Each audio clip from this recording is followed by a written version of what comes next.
सभी साधकों को रमेश शर्मा का सादर प्रणाम। प्रिय साधकों, कल रात मैं सफ़र में था और शहडोल से मुझे दिल्ली आना था, तो सारी रात ट्रेन में था और इसीलिए आज सुबह वीडियो नहीं डाल पाया। उसके लिए आपसे क्षमा प्रार्थी हूँ। आशा है आप इसे माफ़ कर देंगे। तो आज इस श्रृंखला का जो आज का विषय है, उस विषय को हम पहले भी कई बार चर्चा कर चुके हैं कि लेकिन अध्यात्म का विषय ये है, इसे जितना चर्चा करते रहो उतने ही बार कुछ ना कुछ नया इसमें से निकलता ही रहता है। अध्यात्म का मुख्य जो उद्देश्य है वो अपने जीवन का उत्थान करना है। अध्यात्म का अर्थ ही यही है, आध्यात्म आत्म, यानी कि अपना अध्ययन, किसी दूसरे का विषय नहीं है। ना हमें किसी दूसरे को समझने की ज़रूरत है, ना हमें दूसरे को समझाने की ज़रूरत है। हमें केवल अपने भीतर हो रहे परिवर्तनों को साक्षी भाव से केवल देखना है और उन परिवर्तनों के साथ हमें ये भी देखना है, हमें आत्मचिंतन करना है, मनन करना है कि इस रास्ते में माया कभी भी प्रबलता से हम पर वार कर सकती है। इसलिए विवेक का जागृत होना बहुत ज़रूरी है। इसीलिए कहा गया कि गुरु का साथ, संतों का साथ बहुत ज़रूरी है। हम जीवन में इस पथ पर चलते हुए भी कई बार ऐसी विकट स्थितियों में आ जाते हैं कि हमें कोई सही रास्ता दिखाई नहीं देता। वहाँ पर गुरु हमारी बहुत ही मदद करता है। कबीरदास जी कहते हैं कि पहले जन्मा मैं, फिर जन्मा बड़ा भाई, और धूमधाम से दद्दा जन्मे और उसके पीछे माई। अब सुनने में ये कितना अटपटा लगता है कि पहले मेरा जन्म हुआ, उसके बाद मेरे बड़े भाई का जन्म हुआ, उसके बाद दादा जन्मे और उसके बाद माँ जन्मी। लेकिन जैसा कि कबीरदास की सभी जो बहुत सारी बातें ऐसी हैं जिन्हें लोग उलटबासी के नाम से जानते हैं, वो सुनने में उल्टी अवश्य लगती हैं, किंतु उनका जो रहस्य है वो बहुत ही गूढ़ है और उसे केवल वही लोग समझ पाते हैं जो उस रास्ते पर चल रहे हैं। कहा भी गया है कि संतों की वाणी अटपटी, झटपट लखे न कोय, जो इसको झटपट लखे तो खटपट कभी ना होए। तो इस उलटमासी में कबीरदास जी कहना चाह रहे हैं कि पहले जन्मा मैं, यानी कि पहले इस शरीर का जन्म हुआ और धीरे धीरे अच्छी संगत में बैठने के बाद विवेक भी जागृत हो गया। विवेक जो है हमारा बड़ा भाई है, यानी कि जो मस्तिष्क है, ये 100 ग्राम का लोथड़ा तो हम सभी जीवात्माओं में है, पशुओं में भी है, लेकिन जो विवेक है वो इस मस्तिष्क को इस्तेमाल करने की विधा का नाम है, बुद्धि जिसे कहते हैं। मस्तिष्क और बुद्धि में ये मूलभूत अंतर है कि मस्तिष्क शरीर का एक हिस्सा है और बुद्धि एक विधा है जो हम मुर्शिद कामिलों की संगत में बैठकर सीखते हैं। और जैसे जैसे हम उनकी बातों को आत्मसात करते चले जाते हैं तो हमें कुछ अपने व्यक्तिगत अनुभव भी होने लग जाते हैं। तो पहले जन्मा मैं, फिर जन्मा बड़ा भाई, और धूमधाम से दद्दा जन्मी। दद्दा यानी कि पिता का पिता। अब संसार में सबके पिता का पिता एक ही है, वो है ईश्वर। यानी कि हमें ईश्वर का जब भान हो जाता है, जब हमें आत्मज्ञान हो जाता है, अपने आप को हम जान लेते हैं, इसीलिए कहा गया अहम ब्रह्मास्मि। राजा जनक को जब अष्टावक्र ने ज्ञान करवाया तो सबसे पहले राजा जनक ने स्वयं को प्रणाम किया।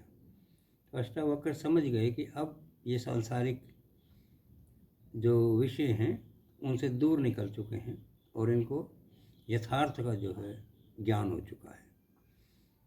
तो जब ईश्वर और आत्मा और परमात्मा में कोई भेद नहीं है, दोनों एक ही हैं। इसे आप इस तरीके से समझ सकते हैं जैसे एक सूर्य है और सूर्य की किरण है। क्या सूर्य की किरण को सूर्य से अलग करके देखा जा सकता है?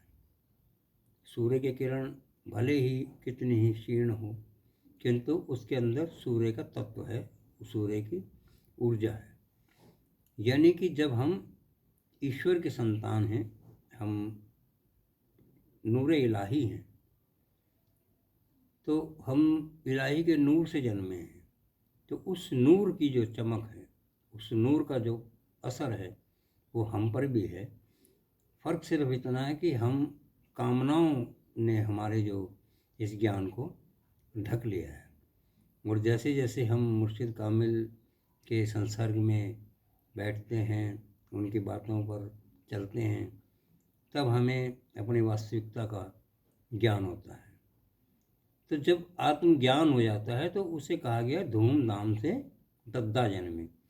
धूमधाम कब होती है? जब बहुत ही खुशी का माहौल होता है, कोई ऐसी बड़ी चीज़ मिल गई जिसकी हमें बहुत दिनों से इंतज़ार था और जिसके लिए हम अथक प्रयास कर रहे थे, तभी उस चीज़ को धूमधाम से मनाया जाता है। यानी कि जब हमें आत्मज्ञान हो गया तो हमारा मन इतना प्रफुल्लित हुआ कि हमारा नाचने को मन कर रहा है। और कहते हैं कि आत्मा नाचती तभी है जब वो विषय विकारों से अलग हटकर हल्की हो जाती है। और हल्की चीज़ हमेशा ऊपर की तरफ उड़ती है।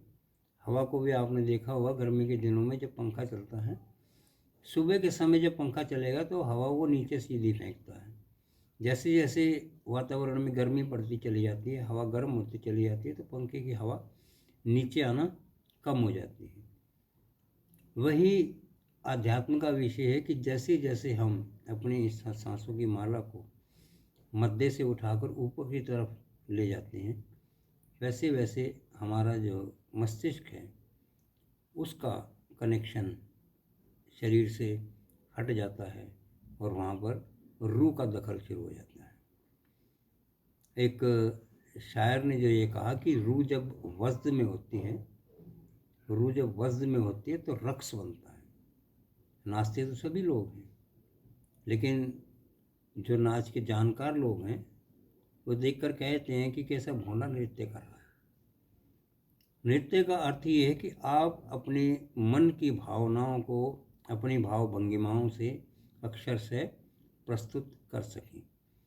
यानी कि अगर आप खुश हैं तो वो खुशी जो है हमारी भाव भंगिमाओं में निष्प्रयास होनी चाहिए।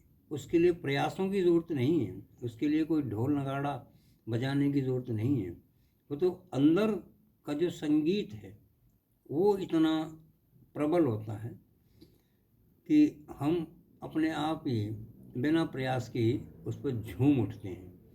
और वो झूमना भी कोई क्षणिक नहीं है, क्योंकि जब एक बार आदमी ईश्वर से जुड़ गया तो उसके बाद धीरे धीरे ये प्रयास इतना अधिक बढ़ जाता है कि आदमी को उस संसार के अलावा कुछ भी अच्छा नहीं लगता और मौका मिलते ही वो अपनी गुफा में अंदर घुस जाना चाहता है।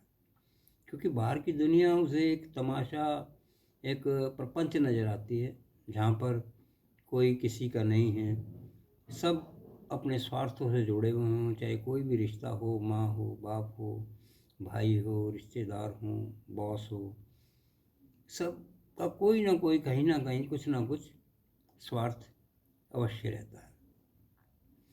और हम इस स्वार्थ की दुनिया से, क्योंकि स्वार्थ जो है जब तक पूरा होता रहेगा तब तक हमारी पूछ है। एक व्यक्ति ने कहा कि मेरी पत्नी मुझे बहुत प्रेम करती है। तो दूसरे ने कहा, भाई बहुत अच्छी बात है, तुम्हें वो बहुत प्रेम करती है, तुम सौभाग्यशाली व्यक्ति हो। तो उसने कहा कि एक काम करो, तुम मेरी एक बात मानो, तुम्हारी स्त्री बहुत तुम प्रेम करती है ना, तो तुम उसके प्रेम से इतना वंचित क्यों? सुबह तुम उठते हो, दफ्तर में चले जाते हो, दिन भर में 8-10 घंटे जो है वहाँ बिताते हो, फिर उसके बाद बाज़ार के कुछ काम करते हो, तो उस प्रेम को अनुभव करने का तुम्हें बहुत कम समय मिलता है। तुम एक काम करो, 1 हफ्ते की छुट्टी ले लो और छुट्टी लेकर पत्नी को ये मत बताओ कि मैंने छुट्टी ली है, उसे ये कह दो कि मैंने काम छोड़ दिया। तो साधु 2 दिन के पश्चात ही हकीकत उसके सामने थी। उस स्त्री का स्वभाव एकदम विपरीत हो गया जब उसे पता चला कि महीने बाद जो एक निश्चित धनराशि थी वो नहीं आएगी। कहने का अर्थ ये है कि हम जिन्हें अपना समझते हैं वो अपने हैं नहीं, और जो अपने हैं उन्हें हम अपना समझ नहीं पाते। इसी विषय को गहन चिंतन की आवश्यकता है। आज के लिए इतना ही। आप सबको मेरा सादर प्रणाम। हरि ओम तत्सत। आप सबका दिवस शुभ हो।